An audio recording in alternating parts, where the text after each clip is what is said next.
الحمدللہ وکفا والسلام علی عبادہ الذین اصطفیٰ اما بعد۔ جیسا کہ حضرات گرامی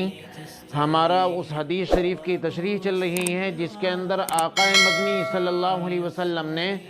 اس امت کی کامیابی کی دو بنیادی چیزوں کا ذکر فرمایا، ایک یقین اور دوسرے دنیا سے بے رغبتی۔ یقین کے تعلق سے چار باتیں آپ کے سامنے آ گئی کہ کس طرح سے چار چیزوں کو مانتے ہوئے یقین کرنا ہے، وہ آپ کے سامنے وضاحت کے ساتھ آ گئی ہے بات۔ یعنی اللہ کی قدرت پر یقین، اللہ تعالیٰ کے اوامر پہ یقین، اللہ تبارک و تعالیٰ کے علم کے اوپر یقین، اور قیامت کے دن کے اوپر یقین، اور زہد کے معنی دنیا سے بے رغبتی، ساری امیدیں دنیا والوں سے ہٹا کر اللہ تعالیٰ سے وابستہ کر لینا۔ ان چیزوں کے اوپر عمل کرنے سے کامیابی کی منزلیں طے کرتے چلے جائیں گے، اور انشاءاللہ اللہ تبارک و تعالیٰ کی نظروں کے اندر بھی اور دنیا والوں کی نظروں کے اندر بھی عزت و وقار حاصل ہوگا اور محبوبیت کی شان عطا ہوگی۔ اللہ تبارک و تعالیٰ محبت فرمانے لگیں گے، خلق خدا محبت کرنے لگے گی۔ دوسری بات، اب دو چیزیں اس امت کے اندر فساد کی اور ناکامی کی آئی ہیں، اس کی تباہی کے لیے دو چیزیں کافی ہیں۔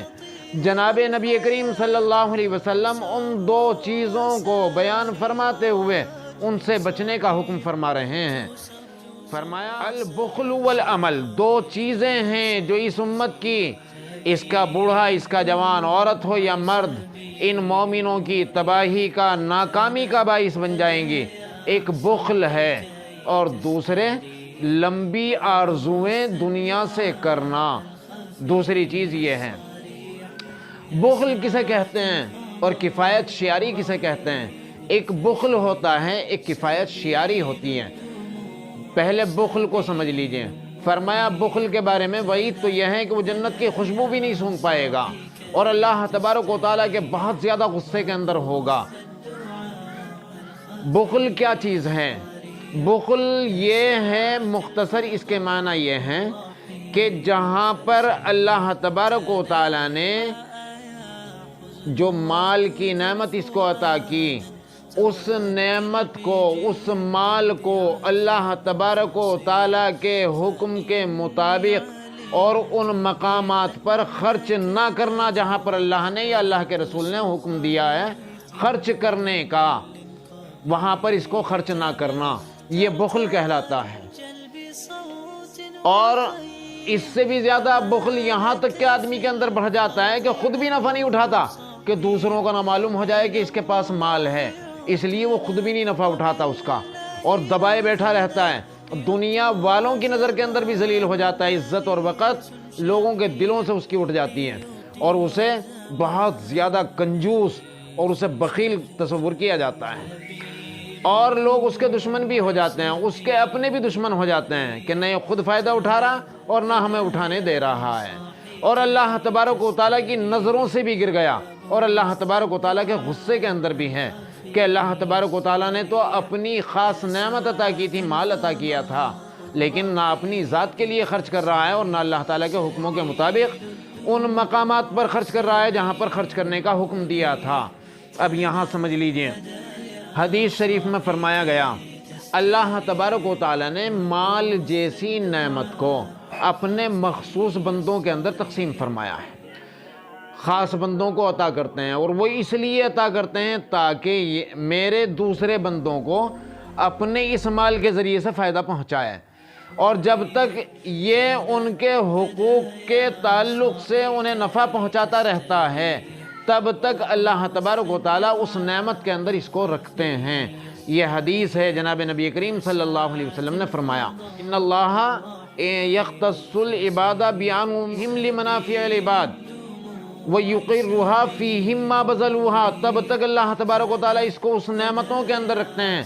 چاہے مال کی نعمت ہو یا منصب کی نعمت ہو، یعنی عہدوں کی نعمت،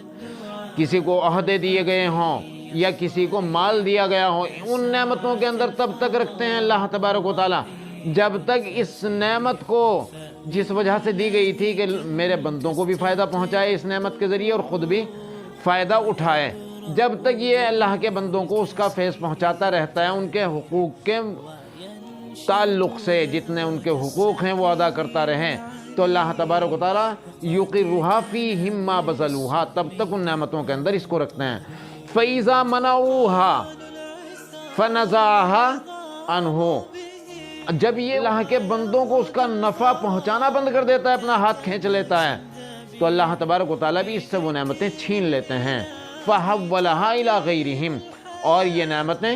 دوسروں کو عطا کر دیتے ہیں، یعنی دوسروں سے مراد جن لوگوں سے اس نے ہاتھ موڑا تھا،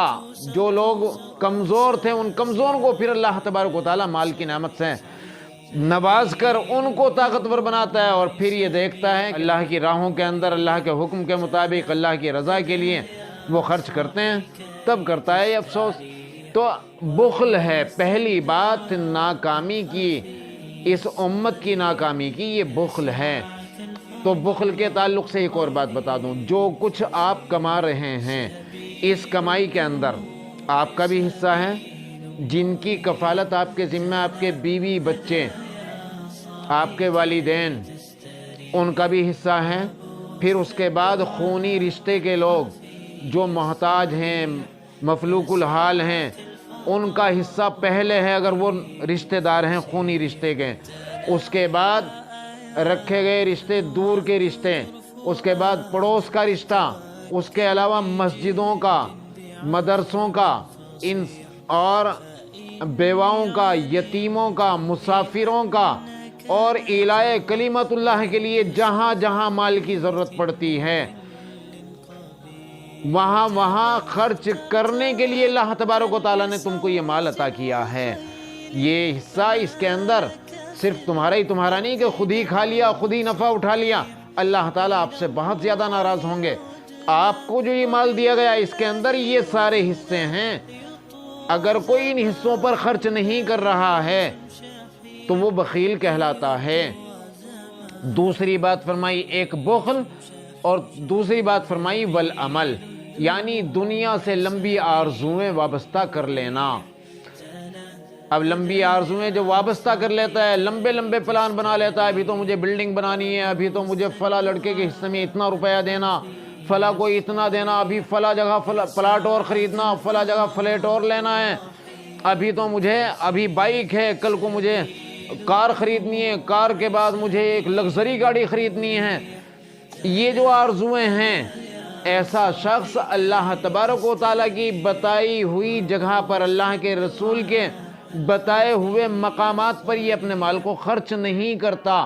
تو بس یہ تباہی اس کی شروع کی، اس کا دین بھی بگڑ گیا، اس کی دنیا بھی بگڑ گئی۔ دعا کیجئے اللہ تبارک و تعالیٰ اس حدیث کے تعلق سے جتنی باتیں سامنے آئیں، اللہ تبارک و تعالیٰ مجھے اور آپ کو سب کو عمل کرنے کی توفیق عطا فرمائے، اور اللہ تبارک و تعالیٰ ہمیں ناکامی سے بچائے اور کامیابیوں کی سربلندی عطا فرمائے۔ اللہ تبارک و تعالیٰ کامیابیوں سے سرفراز فرمائے۔ وآخر دعوانا الحمدللہ۔